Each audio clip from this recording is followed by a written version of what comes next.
안녕하세요. 소방안전관리자 학습 멘토 챕스입니다. 오늘은 2단원 소방안전 교육 및 훈련과 소방계획의 수립까지 한 번에 정리해 보도록 하겠습니다. 소방안전관리자 1급 찐정리 교재상으로 34페이지고요. 소방훈련 및 교육부터 볼 건데 이거 저번 영상에서 봤던 거죠?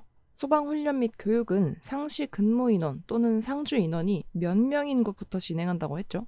11명. 11명 이상인 곳이 이 소방훈련 및 교육을 실시해야 하고 상시 근무 인원 또는 상주 인원이 10명 이하인 곳, 그러니까 딱 10명인 곳까지는 이런 소방훈련 및 교육을 해야 하는 대상물에서 제외된다. 안 해도 된다. 그렇게 얘기했었죠.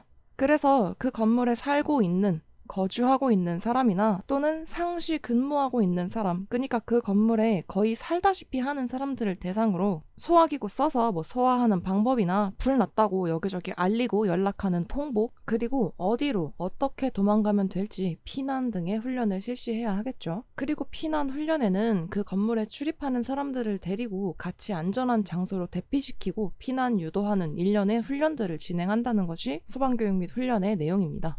이러한 소방훈련은 훈련이 끝나면 결과기록부로 작성해서 2년간 보관하고 건물 규모가 큰 특 1급은 소방관서랑 합동훈련도 가능하다고 했었는데요. 이러한 합동훈련에 대한 내용이 아래쪽에 나와 있죠. 특 1급은 소방관서와 함께 훈련을 실시한다고 적혀 있는데 소방관서라는 게 쉽게 말해서 소방서죠. 소방 업무를 맡고 있는 안전센터를 종합적으로 소방관서라고 하는데 제가 강습교육을 들었던 지부의 교수님이 수업 중에 이 합동소방훈련이 중요하다고 체크를 해주시면서 이 소방관서를 군, 경찰, 보건소 같은 곳이라고 설명을 하시고 그런 곳들과 합동훈련을 한다고 하셨거든요. 그래서 혹시 몰라서 단순 소방서뿐만 아니라 이런 범위까지도 합동훈련을 하는 실시기관에 포함이 되나 싶어서 제가 강습을 들었던 내용을 기준으로 이렇게 괄호치고 추가를 해두기는 했는데 굳이 이거는 그렇게 중요한 건 아니니까 외우시거나 할 필요는 없고요. 어쨌든 중요한 건 특 1급이 소방 업무를 보는 소방관서와 합동훈련도 할 수 있구나, 그 정도만 보시면 될 것 같습니다. 그리고 이러한 합동소방훈련을 하려면 그런 소방관서에 미리 공문을 보내서 합동훈련을 해줄 수 있는지 협조를 요청해야 되겠죠. 그런 협조 공문은 최소 훈련을 시작하기 일주일 전에는 보내서 협조를 구해야 하고 합동훈련을 하기로 협의가 되면 훈련 계획을 세우는데 여기에는 훈련 기자재 준비할 거랑 사전 점검 계획도 짜고 피난상의 장애 요인을 점검하고 제거하는 그런 내용이 포함되어야 한다는 거 체크하시면 되겠습니다. 그러니까 훈련 기자재 준비, 사전 점검 계획, 피난상 장애 요인 점검 제거는 무엇에 대한 계획이다? 합동소방훈련에 해당하는 거죠. 소방훈련 및 교육 중에서도 특 1급 덩치가 큰 곳들은 소방관서와 합동훈련을 할 수 있는데 그때는 일주일 전에 공문 보내서 협조 요청하고 협의가 되면 이러한 내용을 담아서 계획을 세운다는 거 정리할 수 있겠죠. 자, 그러면 다시 소방훈련 및 교육으로 돌아와서 이러한 훈련이나 교육을 아무렇게나 진행하는 게 아니라 그 나름의 어떤 원칙을 가지고 진행을 하겠죠. 그러한 원칙 7가지가 밑에 나와 있는데요. 먼저 학습자 중심의 원칙, 이 훈련이나 교육을 당하는, 배우는 사람의 입장에서 생각해 봐야 한다 이거겠죠. 그래서 한 번에 한 가지씩 배우는 사람이 습득할 수 있는 분량으로 교육을 진행해야 하고 쉬운 것부터 어려운 것 순서로 진행해야 되겠죠. 맨 처음 첫 시간부터 당장 어려운 것부터 쌀라쌀라 얘기하면 배우는 사람 입장에서는 이게 뭔 소리야 하면서 포기하고 싶어질 테니까 쉬운 것부터 진행을 하고 그리고 옆에다가 같이 메모해 주세요. 기능적 이해에 중심을 둔다. 훈련이나 교육을 할 때 예를 들어서 옥내소화전 사용법에 대해서 교육을 할 건데 이 옥내소화전이 1972년 존 파이어맨 박사에 의해서 처음 고안되었는데 이런 얘기하고 있으면 나중에 진짜로 이 설비를 사용하려고 할 때 그게 다 무슨 소용이겠어요. 그쵸? 그러니까 실질적으로 사용하는 상황이 왔을 때 그 기능적인 부분에 대한 이해가 동반될 수 있도록 기능적 이해에 비중을 둬야 한다는 거 같이 메모해 주시고요. 그리고 학습자가 감동을 받을 수 있는 교육이면 더 좋겠죠. 그래서 학습자에게 감동이 있는 교육을 해야 한다. 이러한 내용들이 학습자 중심의 원칙에 해당하는 내용입니다. 그 다음 동기부여.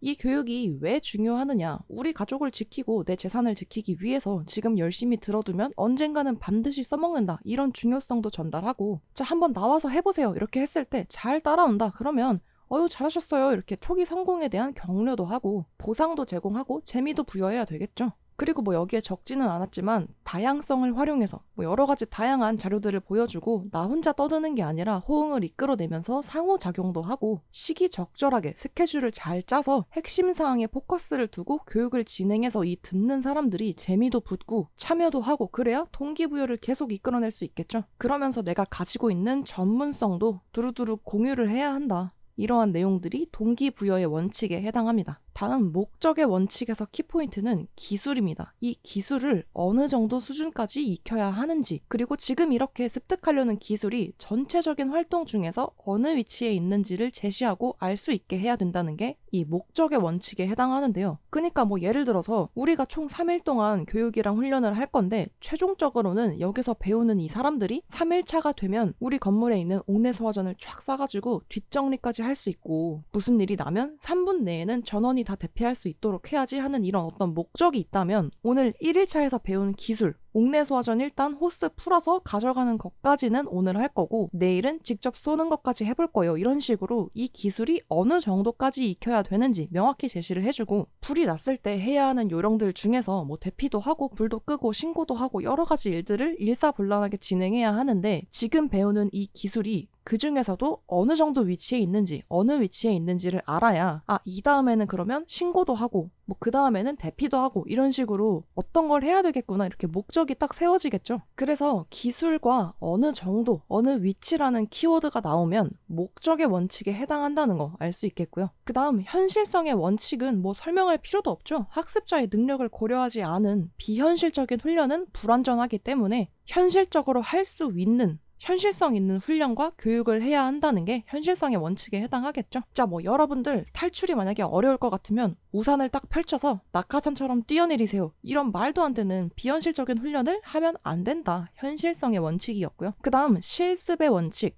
이론만 주구장창 할 게 아니라 직접 해보면서 실습을 통해서 지식을 습득해야 하고 이때 목적을 생각하고 적절한 방법으로 정확하게 해야 한다. 이게 핵심이죠. 이 부분을 조금 헷갈리지 않게 보시면 좋은 게 아까 봤던 목적의 원칙에서 핵심은 기술이라는 키워드였고요. 지금 보는 이 실습의 원칙에서는 목적을 생각하면서 적절한 방법으로 정확하게 해야 한다는 내용이 해당한다는 거. 이 단어로 인해서 헷갈리지 않도록 잘 정리를 하시면 좋겠고요. 그 다음 6, 7번은 경험을 살려서 현실감 있게 훈련 및 교육을 해야 한다는 게 경험의 원칙에 대한 내용이고 이러한 모든 교육이나 훈련은 실무적으로 실제로 써먹을 때 접목해서 쓸 수 있도록 현장성이 있어야 한다는 게 관련성의 원칙입니다. 현장과 관련이 있어야 한다. 그래서 이 7가지 원칙에 어떤 것이 해당하는지 그리고 각각의 원칙에는 어떤 내용들이 포함되는지 읽어보시면서 정리하시면 좋을 것 같고요. 다음 장 소방계획의 수립 보겠습니다. 우리 소방안전관리자의 7대 업무 얘기하면서 소방계획서를 작성하고 시행한다는 거 이미 얘기했었죠. 그러면 그런 소방계획이라는 게 뭐냐? 그것부터 보면요. 소방계획이란 이 대상물에 불이 나서 재난이 발생하는 걸 사전에 예방하고 대비해서 만약에 진짜 재난이 발생하더라도 적절한 대응을 통해서 복구까지 수월하게 이루어져서 인명과 재산 피해를 줄일 수 있도록 이러한 계획서를 작성해서 운영하고 유지관리하는 걸 소방계획이라고 할 수 있겠죠. 그래서 그 내용에는 어떤 것들이 들어가냐면 이 대상물의 일반 현황, 이 대상물의 이름이 뭐고 뭐 어디에 있고 어떤 구조로 되어 있는지, 면적은 얼마인지, 그리고 뭐 상업시설인지 주거시설인지 그런 용도와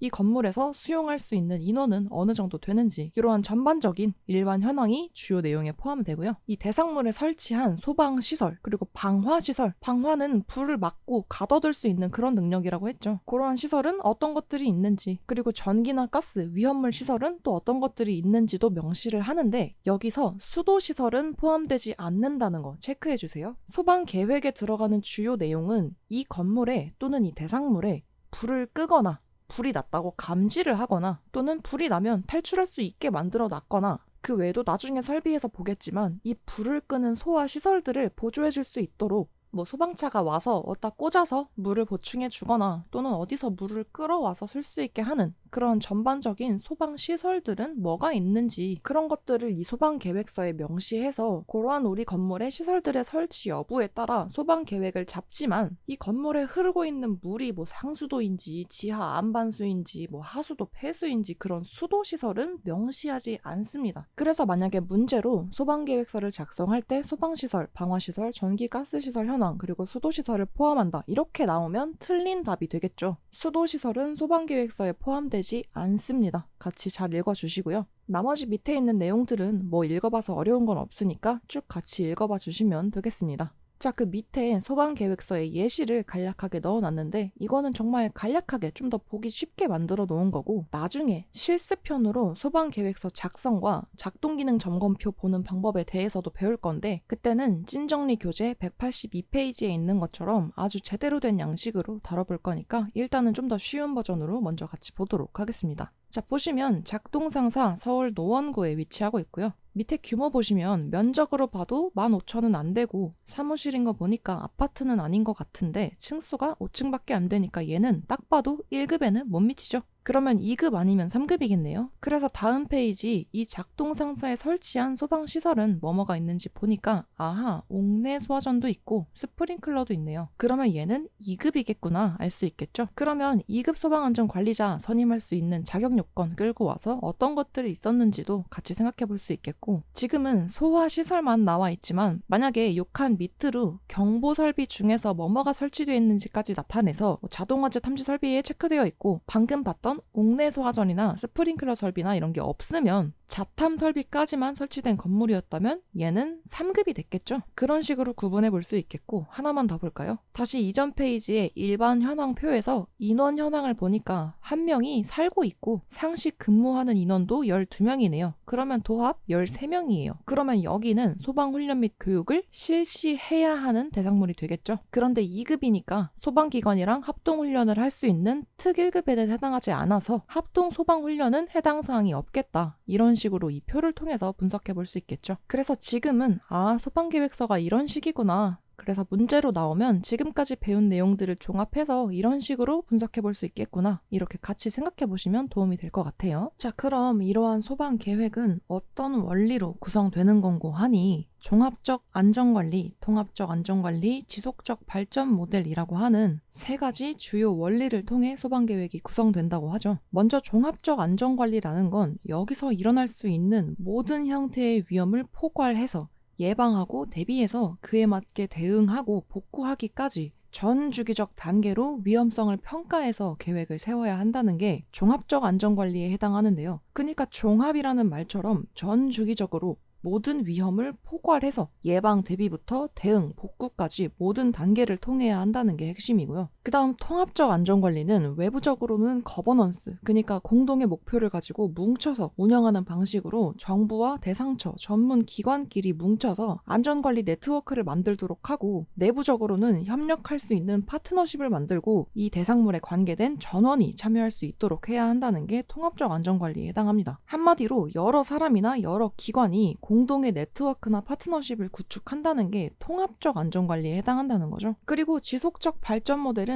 PDCA 사이클이라고 해서 플랜, 계획해서 do, 그대로 운영하고 체크, 계속 모니터링하면서 액트, 개선해 나가야 한다는 게 지속적 발전 모델의 원리에 해당합니다. 그래서 이 내용들이 얼추 감은 잡히셨을 텐데 예를 들어 문제로 나왔을 때 종합적 안전관리의 원리에 따라 거버넌스 및 안전관리 네트워크를 구축한다 이런 식으로 내용을 짬뽕시켰을 때 헷갈리지 않도록 네트워크 구축이나 협력은 통합적 안전관리지 이렇게 캐치할 수 있도록 이 세 가지 원리와 주요 내용을 핵심 키워드로 암기하시면 되겠고요. 소방계획서를 작성할 때는 이러한 원칙들을 지켜야 한다라고 정해두는 작성 원칙 4가지가 있습니다. 먼저 실현 가능한 계획이어야 한다. 당연하죠. 만약에 우리 건물에서 불이 난다면 제가 아주 멋지게 오른손에는 옥내 소화전을 왼손에는 소화기를 끼고 모든 불을 진압한 다음 7살 미만의 어린이들을 모두 들쳐업고 대피시키겠습니다. 이렇게 실현할 수 없는 계획을 세우면 안 된다. 실현 가능한 계획을 세워야 되겠고요. 실행할 수 있느냐? 실행성을 우선시해야 합니다. 아까 소방교육 및 훈련할 때도 얘기했지만 지금 결국은 다 뭐예요? 실제로 써먹을 수 있느냐? 실무에도 접목시키고 이 소방계획서도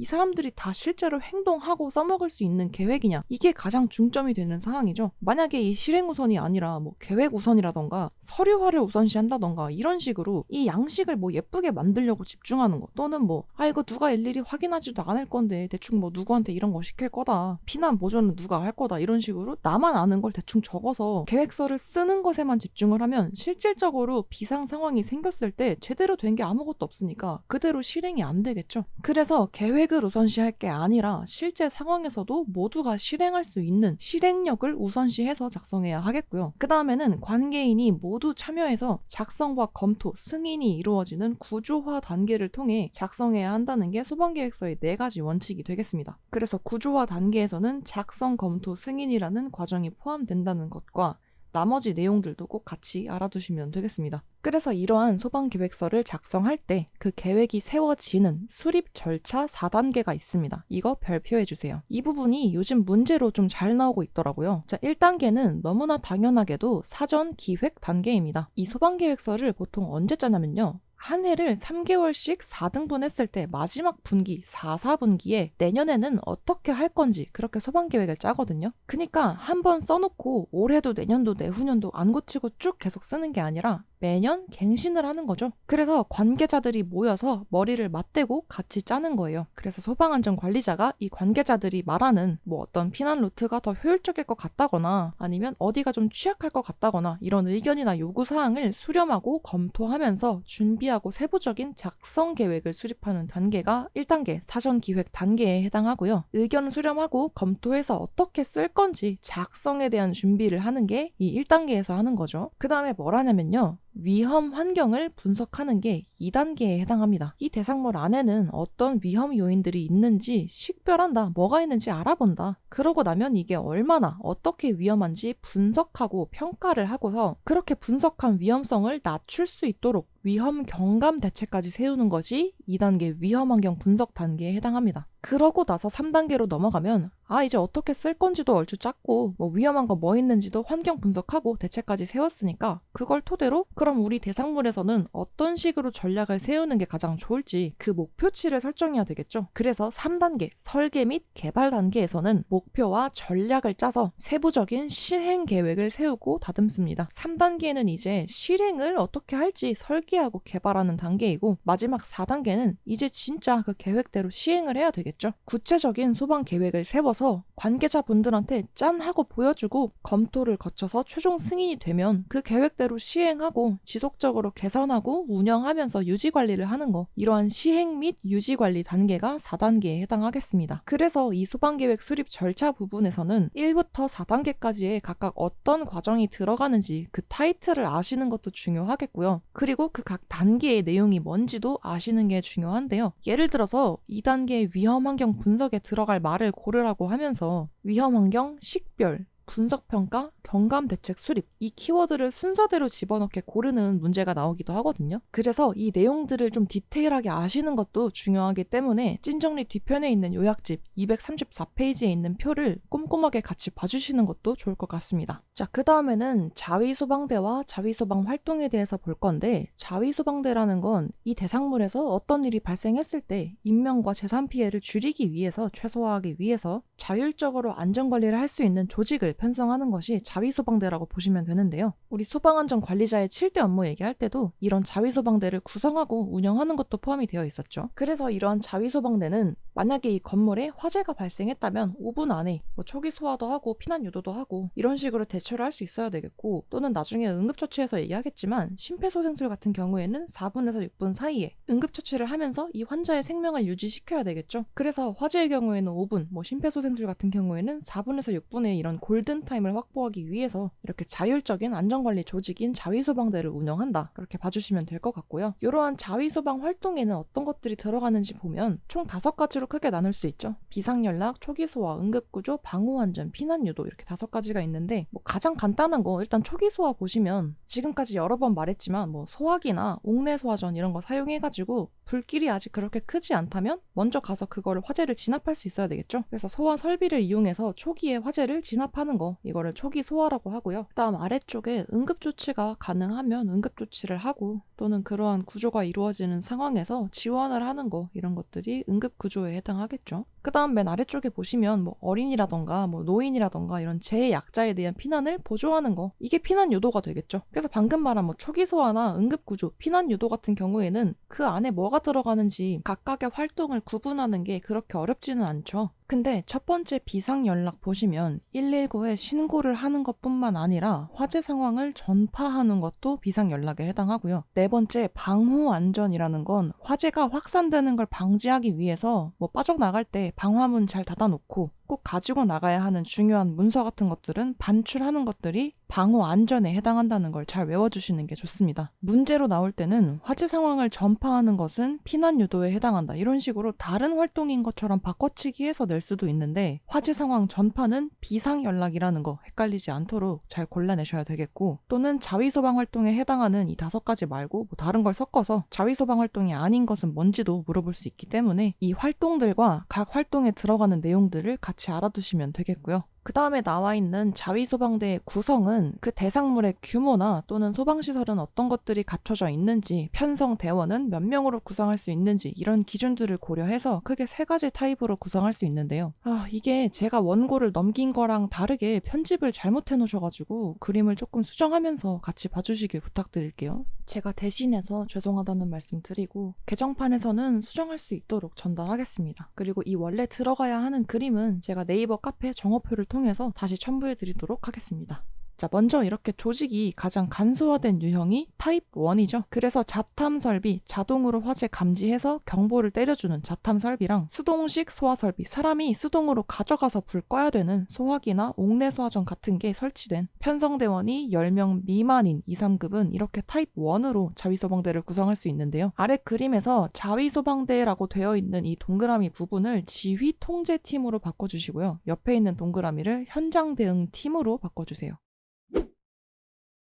그러니까 결국 무슨 얘기냐면, 지휘 통제하는 팀이나 현장에 가서 대응하는 현장 대응팀에 그 팀 밑으로 특별한 뭐 하위 그룹을 막 세분하거나 조직을 구분하지 않고 그 10명 미만의 편성 대원이 비상 연락이나 뭐 초기 소화, 피난 유도 같은 업무를 담당하는 게 이 1유형인 거죠. 자, 이거랑 비교해서 옆에 타입 2로 가볼게요. 여기서 이 첫 번째 동그라미를 지휘 조직으로 바꿔서 봐주세요. 그러면 아까 1유형은 자위소방대 밑에 조직을 구분하지 않고 그냥 지휘통제팀, 현장대응팀 이렇게만 구성이 됐었는데, 이 타입 2, 2유형부터는 지휘 조직과 현장대응 조직으로 일단 크게 2가지 조직을 구분해뒀죠. 그러고 나서 이 지휘 조직 밑으로 지휘통제팀을 꾸리고 현장대응 조직 하위에는 비상연락팀, 방호안전팀, 초기소화팀, 이렇게 아까 위에서 봤던 자위소방활동 5가지를 토대로 각각의 팀을 구성해서 넣었죠. 이런 식으로 지휘 조직과 현장대응 조직으로 구분해서 하위의 팀을 꾸리는 이러한 방식이 타입 2로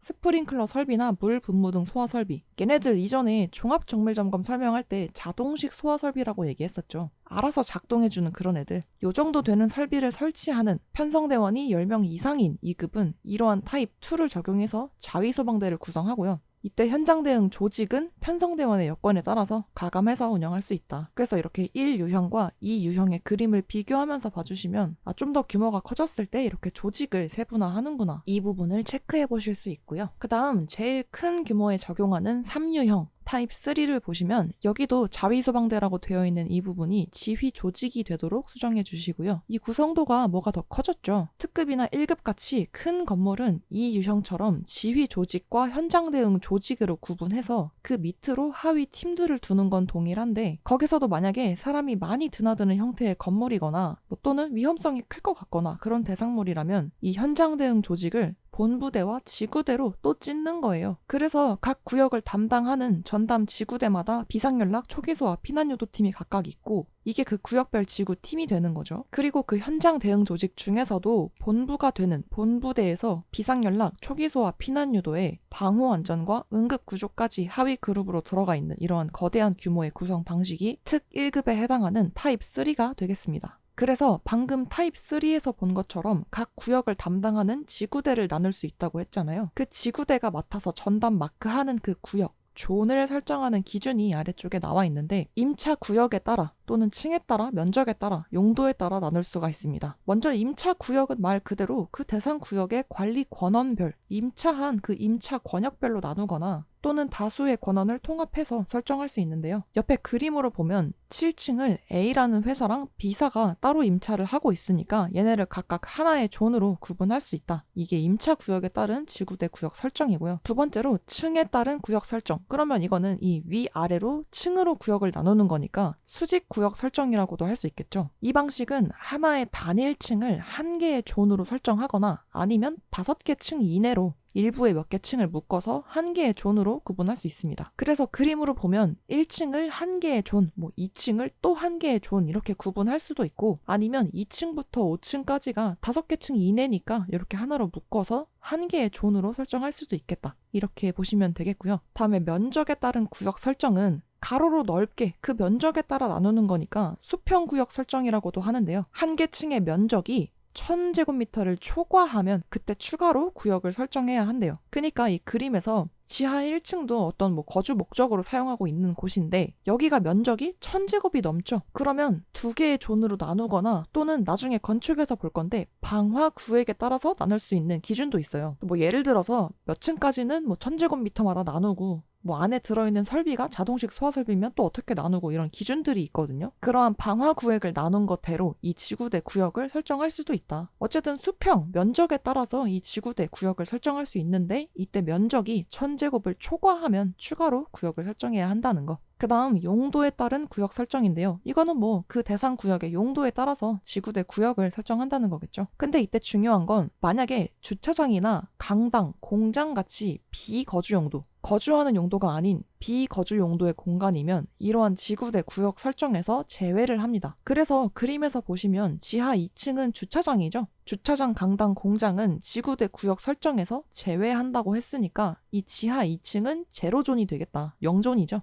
그래서 왜인지 생각해보면 사람들이 거주하는 용도로 쓰는 공간은 아니니까 여기로 투입돼서 쓸 현장 대응 인원을 차라리 거주 용도인 다른 곳으로 투입해서 인명 구조하는 게 훨씬 효율적이겠죠. 그래서 그런 관점으로 생각해보면 주차장이나 강당, 공장은 제로존이다, 0존 이렇게 정리하시면 되겠습니다. 자, 다음 페이지 넘어가서 초기 대응 체계는 자위소방대 중에서 지휘통제팀이나 다른 팀에도 포함해서 편성할 수 있는데 그 중에서도 즉각 출동할 수 있는 인원으로 화재가 발생한 초기에 바로 신속하게 대응할 수 있도록 구성하는 게 초기 대응 체계라고 볼 수 있는데요. 이때도 마찬가지로 비상연락, 초기소와 피난 유도 같은 대응 활동을 해야 되겠죠. 그래서 이러한 초기 대응 체계는 무슨 일이 발생했을 때 반짝 떴다 방식으로 모였다가 해체하는 게 아니라 이 소방안전관리 대상물을 이용하는 동안에는 상시적으로 운영돼야 합니다. 당연하죠. 왜냐면 사고가 언제 발생할지 아무도 예상할 수 없기 때문에 초기 대응 체계, 바로 출동해서 대응할 수 있는 인력은 상시적으로 운영하면서 항상 대기하고 있어야 되겠고요. 마찬가지로 소방안전관리 보조자나 경비 및 보안 근무자, 관리인 같은 인력 중에서도 상시 근무자, 언제나 거기서 근무하는 인원을 중심으로 구성을 해야 한다. 만약에 기간제로 3개월 잠깐 일하는 인력이나 수시로 사람이 바뀌는 보직으로 구성을 하면 이 안전관리나 대응에 대한 인수인계가 원활하게 이루어지지 않을 테니까 상시 근무자를 중심으로 구성을 해야 되겠고요. 그 근무자가 일하는 곳의 위치나 인원을 고려해서 편성해야 합니다. 이것도 당연한 얘기죠. 이 사람이 일하는 곳에서 커버할 수 있는 일정 구역이나 그 인원 수에 맞게 감당할 수 있는 범위로 구성을 해야 되겠고 소방안전관리 보조자를 운영 책임자로 지정합니다. 보조자가 없는 경우에는 선임 대원을 운영 책임자로 두는데 왜 소방안전관리자도 아니고 보조자가 책임자를 맡는 걸까요? 아까 전에 봤던 자위소방대의 구성도 잠깐 하나 가져와서 볼게요. 여기 구성도에 있는 것처럼 가장 큰 그림, 큰 틀은 자위소방대죠. 그리고 이 자위소방대나 지휘통제팀이나 다른 팀에 편성한 인원을 포함해서 그 중에서도 즉각 출동해서 대응할 수 있는 인원을 선별해서 초기 대응 체계를 꾸리는 거잖아요. 그러니까 결국은 이 초기 대응 체계는 이를테면 자위소방대 내부에서도 어떤 정예부대 같은 느낌이죠. 그래서 이 큰 틀 자위소방대의 대장을 그 대상물의 소유주나 법인 대표 같은 사람이 자위소방대장을 맡고요.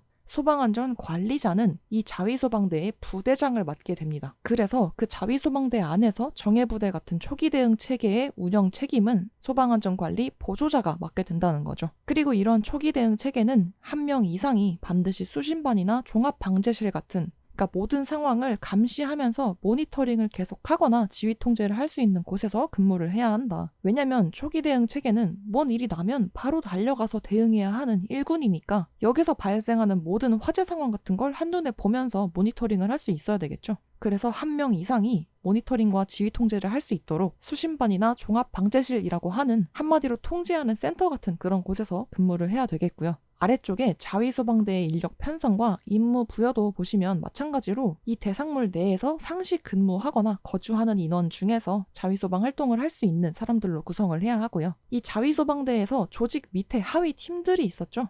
그 팀별로 최소 인원이 2명 이상이어야 합니다. 그래서 한 명은 팀장을 맡아야 하고 또 한 명은 팀원이 되겠죠. 왜냐면 예를 들어서 비상연락 같은 거 화재가 발생했다고 소방기관에 신고도 해야 되는데 동시에 사람들한테 화재 전파도 하고 유관기관이나 협력업체에도 전화를 돌려야 되잖아요. 그러니까 한 명이 팀장이 돼서 내가 신고를 할 테니까 김 대리는 비상방송 내보내고 협력기관에 연락도 해봐 이런 식으로 효율적으로 진행돼야 하기 때문에 팀별로 최소 편성 인원은 2명 이상이 되어야 되겠고요. 그 다음 아까 말한 것처럼 소유주나 법인의 대표가 자위소방대장을 맡고 소방안전관리자가 부대장이 되어야 합니다. 그래서 이러한 대장이나 부대장이 부재 중일 때는 대리인을 지정해서 운영을 해야 되겠죠. 그리고 기본적으로는 각 팀별로 그 팀이 맡고 있는 역할, 그 기능에 따라 그 대원들에게 개별 임무를 부여하는데 이때는 이 대원별로 임무를 복수로 지정하거나 또는 중복 지정하는 것도 가능합니다. 그래서 아까 말한 것처럼 만약에 화재가 발생하면 김 대리가 비상방송 틀고 사람들한테 화재 사실 전파하는 것도 하고 유관기관에 연락하는 것도 해라 이런 식으로 중복 지정이 가능하다는 거. 그래서 아래쪽 그림은 방금 설명한 걸 이미지로 표현해둔 건데요. 이거 딱 보시면 자위소방대 유형 몇이죠?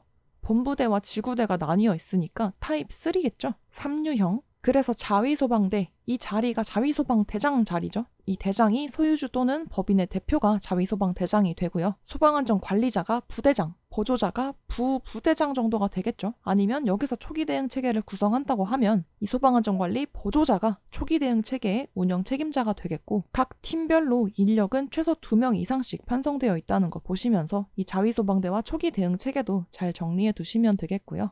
그 다음에는 42페이지 넘어가서 화재 대응 및 피난 보겠습니다. 이것도 소방 계획에 포함되는 내용인데 좀 더 디테일하게 보려고 단원을 나눠놓은 건데요. 어려운 건 없으니까 쭉 보겠습니다. 불이 나면 어떤 대응을 해야 하느냐가 이 화재 대응이겠죠. 그래서 1번에 화재 전파 및 접수부터 시작해서 화재 신고, 비상방송, 초기 소화, 관계기관 통보, 대원 소집 및 임무 부여 이렇게 6가지가 있는데 1번에 화재 전파 및 접수부터 그림으로 같이 볼게요. 불이 나면 가장 먼저 불이야 라고 소리쳐서 육성으로 이 화재 사실을 전파할 수 있죠. 그 외에도 발신기라고 하는 우리 계속 말했던 자탐 설비에 포함되는 건데 이것도 아마 건물 다니시면서 자주 보셨을 거예요. 이 발신기에 누름 버튼이 있어요. 내가 발신기에 그 버튼을 꾹 누르면 경보도 막 따르릉 시끄럽게 울리고 이 발신기가 알아서 회로로 신호를 쭉 보내는데 그러면 수신기라고 하는 이 건물에 있는 여러 가지 설비들의 회선이 다 여기로 모이거든요. 이 수신기 대장한테 불이 났다고 화재 신호를 보내서 화재 신호가 접수되는 거예요. 그러면 만약에 불난 층이 저기 7층인데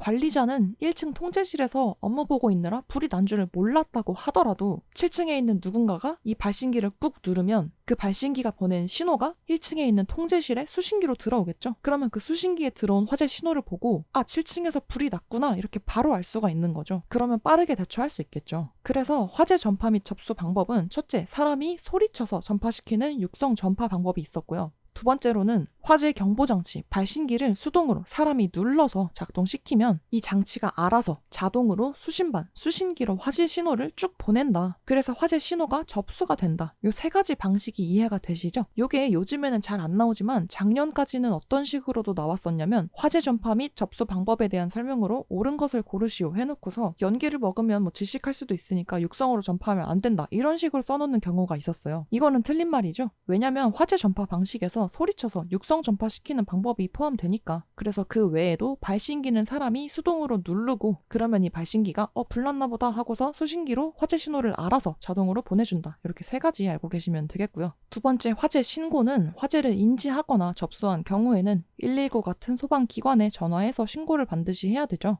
그럴 때는 이 건물 주소와 명칭, 위치, 그리고 화재가 발생한 사실과 지금 이 화재 진행 상황이 어떤지, 피해 규모는 어느 정도인지 그런 현황을 자세하게 설명을 해야 하고 소방기관에서 알겠다고 오케이 사인을 주기 전에는 전화를 먼저 끊지 말아야 한다는 거. 화재 신고 단계에 대한 내용이고요. 3번에 비상방송도 이 건물에 비상방송 설비가 되어 있다면 비상방송을 맡은 담당 대원이 그런 방송 설비나 또는 확성기 같은 설비를 사용해서 불났다고 전파하고 피난 개시 명령도 내려야 한대요. 당연하죠. 그래서 불이 나면 관리사무실에서 알립니다. 현재 A동 몇 호에서 화재가 발생했습니다. 주민 여러분은 계단을 통해서 신속히 대피하시기 바랍니다. 이런 안내방송, 비상방송을 해야 되겠고요. 네 번째, 초기 소화는 이 화원, 불이 난 근원이 그 종류가 뭔지 또는 불길이 얼마나 거센지 또 피난 경로는 확보되어 있는지 이런 상황들을 고려해서 초기 소화를 할 수 있는 상황이면 계속 얘기한 것처럼 소화기나 옥내 소화전을 사용해서 초장의 불을 잡을 수 있도록 초기 소화를 시도해야 하는데 만약에 지금 이 소화기나 옥내 소화전 수준으로 잡기에는 역부족이다. 초기 소화를 하기는 어려울 것 같아요. 그러면 열이나 연기가 퍼지지 않도록 출입문을 닫고 즉시 피난합니다. 초기 소화가 안 될 정도로 불길이 크면 출입문을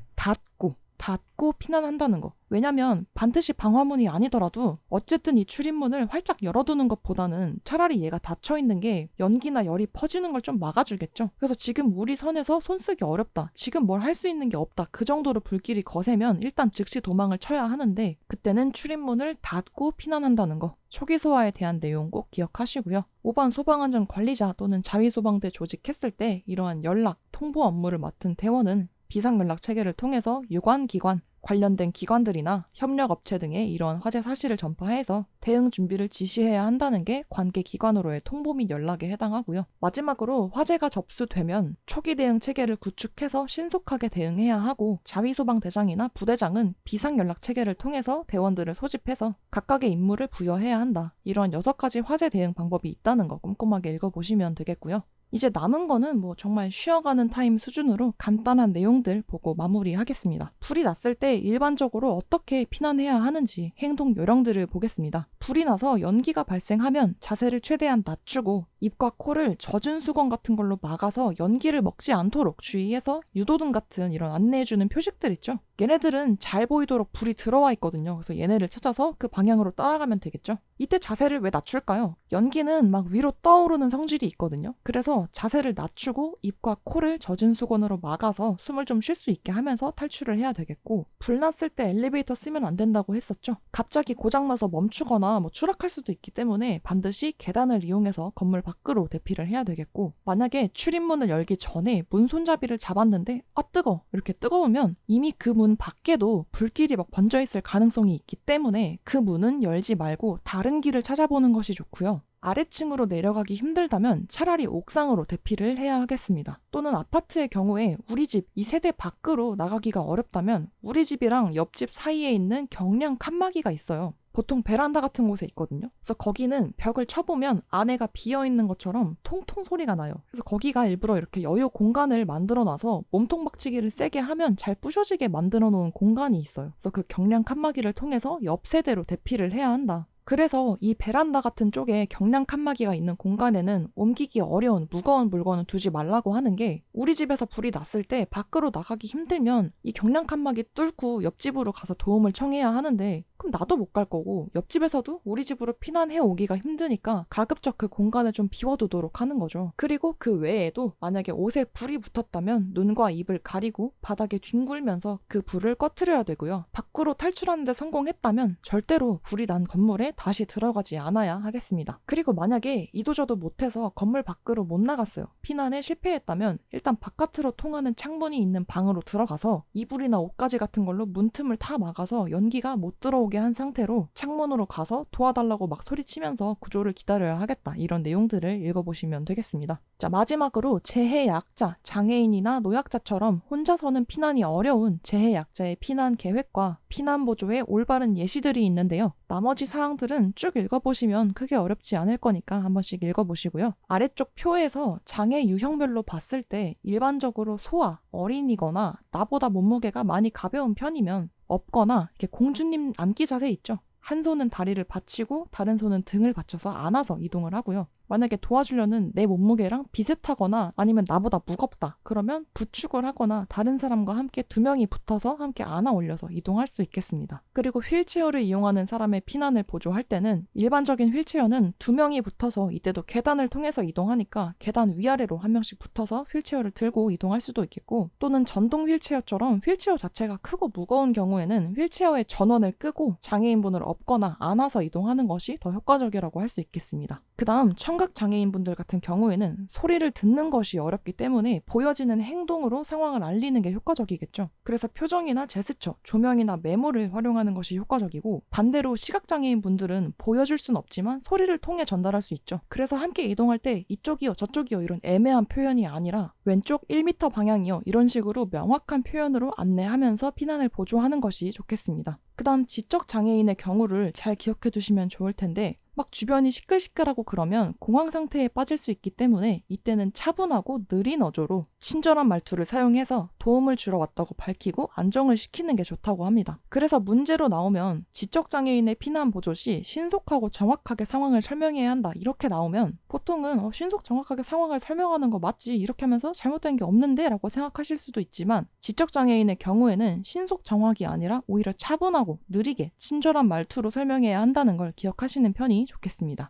자, 이렇게 2단원 학습을 마쳤는데요. 약간 비슷비슷한 개념이나 단어들 때문에 헷갈리거나 놓치기 쉬운 부분들이 좀 있으니까 복습하시면서 잘 정리해 두시면 좋을 것 같고요. 오탈자 사항들은 제가 수정본을 네이버 카페를 통해서 공지해 드릴 테니까 참고를 원하시는 분들은 네이버 챕스랜드 소방안전관리자 카페로 오셔서 교재와 관련한 질문도 하시고 또 합격자분들의 시험 정보 등을 받아보시면 더 좋을 것 같습니다. 그리고 교재를 구매해 주신 분들은 카페에서 구매 인증을 해주시면 추가로 기출문제 30문제를 제공해 드리고 있고요. 교재를 구매하지 않으신 경우에도 제 유튜브 채널을 구독해 주신 걸 인증해 주시면 또 추가로 기출문제를 10문제 제공해 드리고 있으니까 참고해 주시면 감사드리겠습니다. 네, 영상이 도움이 되셨다면 구독과 좋아요 지원해 주시면 또 다음 영상 열심히 준비해서 오도록 하겠습니다. 수고 많으셨고요. 영상 봐주셔서 감사드립니다.